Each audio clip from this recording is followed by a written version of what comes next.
All right, guys, we got a G444 versus a G372. I'll talk to you.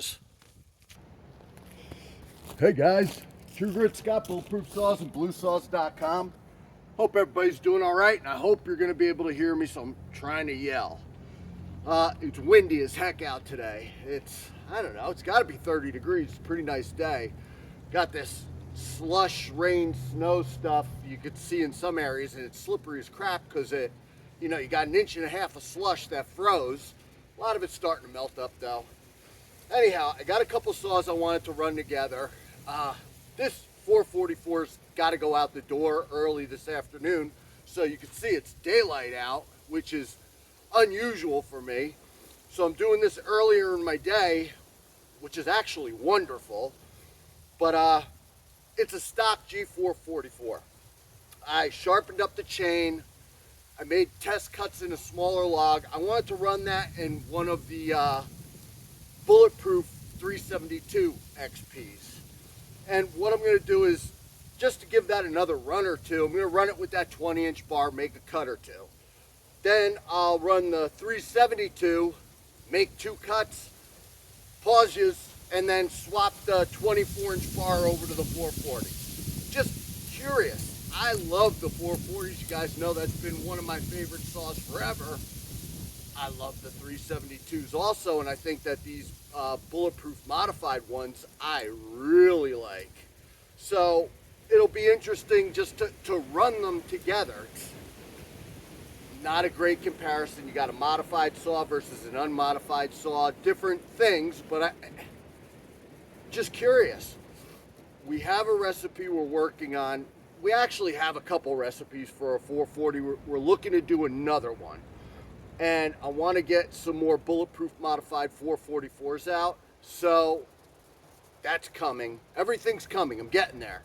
So slowly but surely, we're rolling out and testing more things. I'm going to pause you guys right away. I'm going to make a couple cuts with that, swap over, and you know the deal, guys.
I just wanted to run it with that 20, put it through this wood once, because I knew I had that chain on point, so I was itching to see, especially after the debacle the other day on the 660 chain where I just couldn't get it right. Anyhow, I'm going to pause you guys. I'll fire up that 372, make a couple cuts, and then do what I said I was going to do. You know, we need some of this sawdust around here to make it less slippery over here by the camera. You guys are going to hear, wah, boom, and you're going to know what it is.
dogging in there pretty good too, just to give it a crank, just for what it's worth. And you know, guys, I'll start taking this chain off, and maybe I could talk to you guys at the same time. Maybe you could hear me. You know, there's, oh no, did I really do this? Let's see if I can get this. Yeah, I got it in there. These 3/4 wraps, you know I hate them.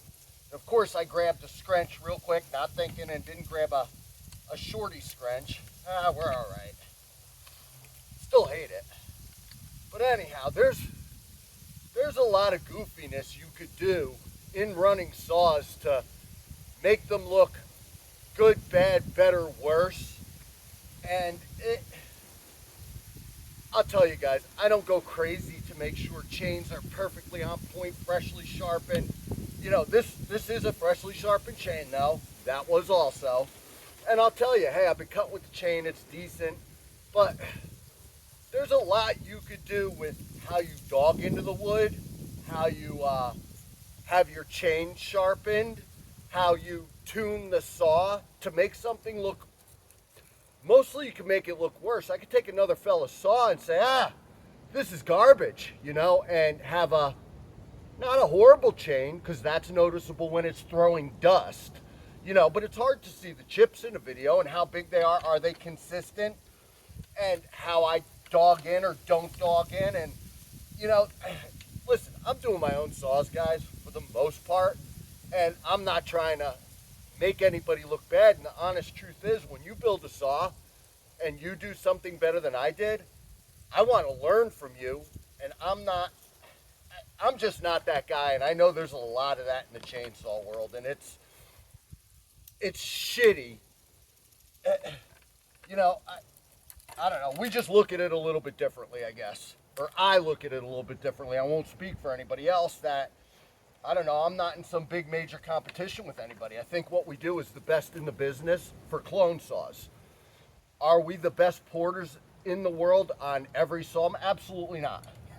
Absolutely not. That is not it. Can we make a good saw? Yeah. Will we stand behind a saw? Absolutely. So it's just, it's a different world, and we're not into that. So anyhow, I guess the reason I want to talk to you guys is I can really change how a saw looks. This saw, actually, I'm running, when we brought it out the first time, and I have a video of it, I got to see if I can find it. It needed some tweaks, so the runs, they were okay. You'd have been happy with the saw, but we knew when we ran it that it wasn't living up to its potential. Took it in, made some adjustments on the saw, came back out, and it was a different saw. You could do a lot of stuff like that. I mean, you could even go in so deep to start messing with the saw's timing to make it look worse or whatever. I think a lot of fuckery is done with chains, different things. Just be aware, guys, that don't believe everything you see, because some of these guys, and you know it, they want to attack people all the time, and I'm not into it. I'm going to pause you. I'll swap that out because you probably don't want to hear me drone on.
I don't know, guys. I thought that cut dynamite too.